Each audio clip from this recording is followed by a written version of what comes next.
What's good, everybody? Welcome into a very special episode, NFL Future episode of the Early Edge. We are powered by the almighty SportsLine. I, of course, am the coach. We have a daily show every single day in the morning. We're adding a bunch of shows for the NFL and college football season, but this is about futures. So what have we done? We brought in the three smartest, sharpest minds in all the land. So let's bring in the stars of the show. You know the man right next to me. He is the maestro. What's up, Mr. Hartstein? Well, I am just honored to be included in that group. Let's get it. Let's get it. Mr. at Prop Stars. Props are his thing. Alex, welcome to the Early Edge, sir.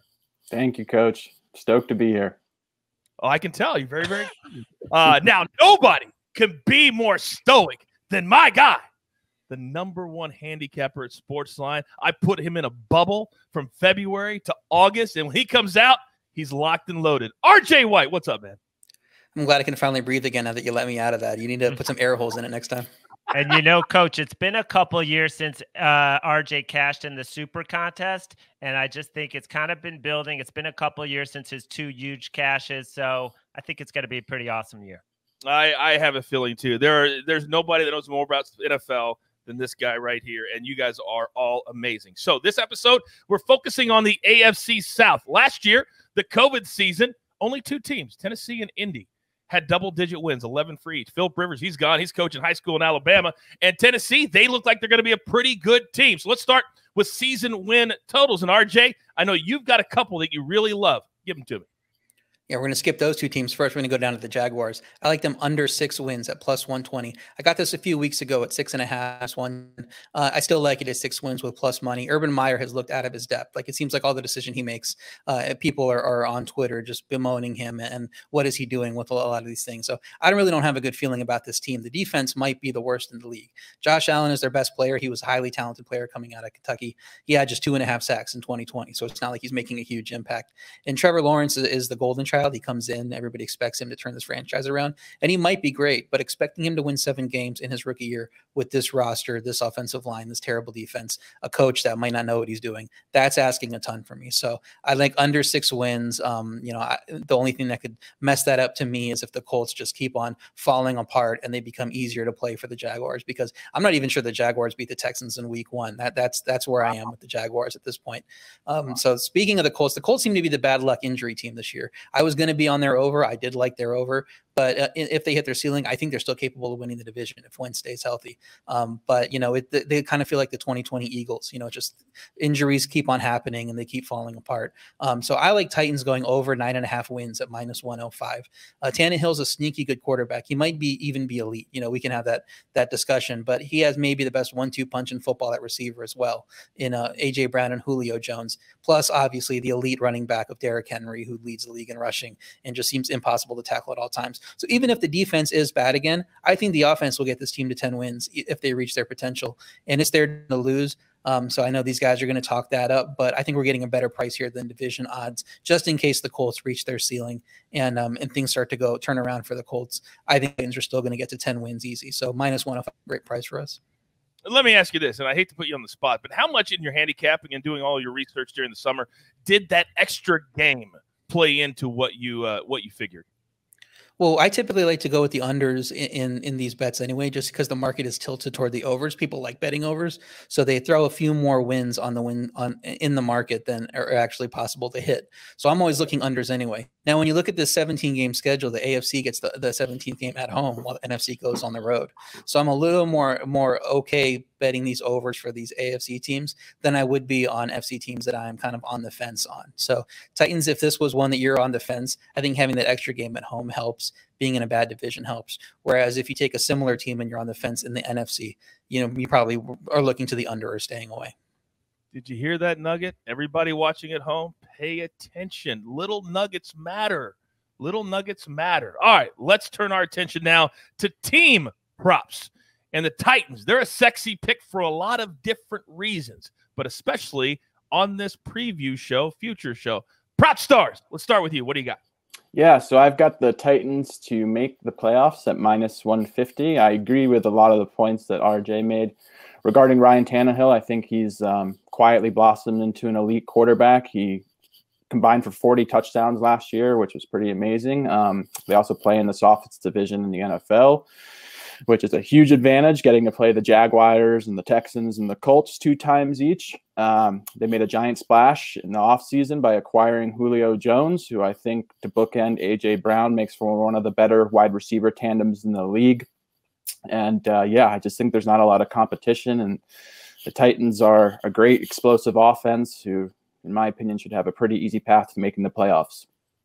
And I agree wholeheartedly with that. I also want to mention that even though the defense has been terrible, Vrabel is a defensive guy. I mean, you bring in Bud Dupree, Danico Autry, draft Caleb Farley. These guys should make this defense more competitive. So I love them to make the playoffs. Ryan Tannehill, the passer rating the last 2 years, 117, 107. It's not a fluke. It's, the first year everyone was like, it's never going to happen again. Well, it happened again. So I think we can expect it again, especially with Julio and AJ and Derrick Henry, and Fertzer's not bad, and a very solid offensive line. But I also love them to make the division, and that price is even cheaper. You can get it at -120, and that has to do with the Colts. It has to do with, obviously, we're discounting the Texans and Jaguars. That goes without saying. You talk about Wentz being hurt, Nelson being hurt. If any team needed to get some continuity, to mesh with their receivers, to mesh with the O-line, it was the Colts. Listen to their first 8 games. I want to give you the Colts' first 8 games. You have got Seattle, the Rams, at the Titans, at the Dolphins, at the Ravens. That's 3 straight road games. Then you get basically a bye where you host the Texans, and then you go at 49ers and host the Titans. Those are the first 8 games. So I'm not going to be shocked to see the Colts at 3-5 after 8 games. So Larry, let me ask you something real quick. Do you see more of a chance of the Titans winning the division with 9 games than you do them getting over 10 games, getting to 10 games? Is that why you like this price better than the over at 9.5? Correct. Interesting. Talk about I'm down on the Colts. I love the Titans, but I'm down on the Colts, and I would rather do this than go over on Tennessee's win total. Yeah, I have it the other way. I think the Colts could still break right and get things together, be strong in the second half, and get to still win the division with like a 10 or 11 wins. And if I'm sitting on 10 wins with the Titans, I don't want to be holding a division ticket. I'd rather have a over ticket with a cheaper price, So that's why I went with them instead of the division. It's funny, RJ, that you mentioned price, because as I was looking at the rundown today, and I saw that Prop Stars, Maestro, they were on the Titans making playoffs for -160. I thought, Then I thought to myself, these are 2 of the brightest minds in the NFL. So Maestro, the juice certainly here. It's worth the squeeze. You're damn right it is, and it is on the Titans to make the playoffs. Oh, that felt so good. All right, we got to move on. Player props. All right, and I believe when I say props, then Prop Stars would have the most, and I'm correct. Give them to me, Alex. Yes, sir. I've got 3 player props for you that I like a lot, Coach. First one being A.J. Brown, over 8.5 receiving touchdowns. Brown's had 19 touchdowns in just 30 games since joining the NFL. He's actually never had over 106 targets in a season, which was a huge shock to me. I think he's in for a huge increase in his target share. I also believe the Titans the defense is going to struggle, resulting in them having to throw a lot more than normal. I think it's totally within the realm of range of outcomes for him to have between 120 to 130 targets. He's a tremendous red zone weapon. I think he's one of the best receivers in the NFL, and I think after the season, double-digit touchdowns is going to be something that he could pull off quite easily. The next prop that I like a lot is, this one might be a little more unpopular, but it's Derrick Henry under 1,525 rushing yards. Looking at the historical splits of running backs that have joined the 2,000-yard club, only 2 running backs have ever had over 1,200 yards in their following season. Only 2 of the 7, every back in the 2K club has also seen their attempts in yards plummet the following season.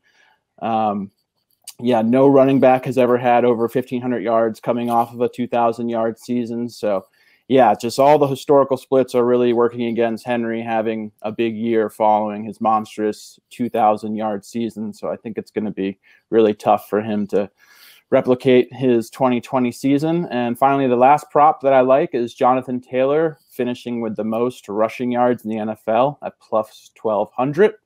In the final 6 games of the season, Taylor was averaging 20 carries, 123 yards, which extrapolates to over 2,000 yards in a 16-game season.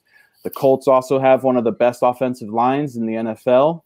He also benefits from playing in the NFC South, getting to play the Titans, Jaguars, and Texans defense. So, yeah, I think Jonathan Taylor is a great long shot to lead the league in rushing this year. And you talk about those high volume guys plummeting the next year, and that's because a lot of them with that workload, it's just hard to maintain that, and you get injured. People will come at you for that one and say, well, Derrick Henry's indestructible. He's built like no other. He just doesn't get injured. That's not the case. He could still suffer, some foot injury that knocks him out for a game or two. And I think if that happens, I mean, he has everything to go right, 17 games to get over that total. But if he is missing a game or two, I think that does open up the most rushing yards prop for someone else to win it. And I also have Jonathan Taylor at plus 1,200. 6 of his top 7 rushing games came in his last 6 games. Team's going to keep on him. Wentz is recovering from injury in the summer, likely behind in his prep. Now he's sitting because of COVID protocol. Now with Hilton hurt, Taylor's going to be the focal point of the offense. There's no doubt in my mind that they're going to feed him a ton. They're probably going to need Henry and Cook to miss a game or two, like I mentioned with Henry. But that's not crazy to happen, and those odds are a little more inflated. So I'm looking a little bit in those guys to someone like Taylor. You can also play over 1,250.5 rushing yards if you want the more sure thing for a smaller payout. But I like getting this little lottery ticket out there.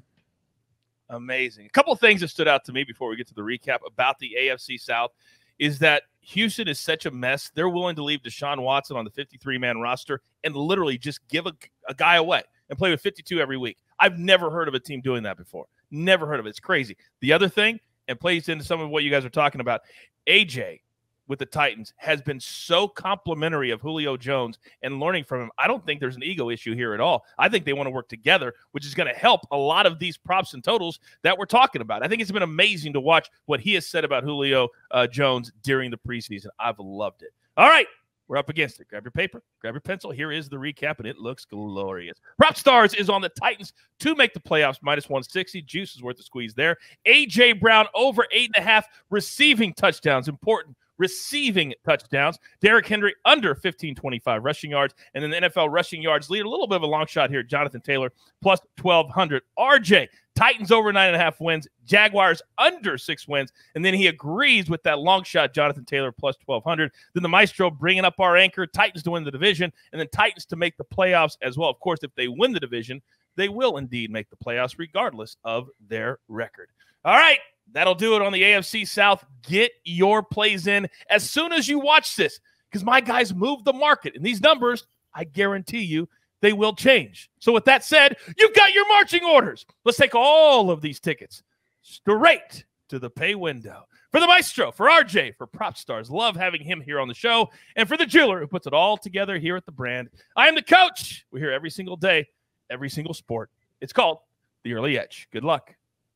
Do you want best bets in your feed every single day? All you have to do is hit that subscribe button to stay up to date with all things Early Edge.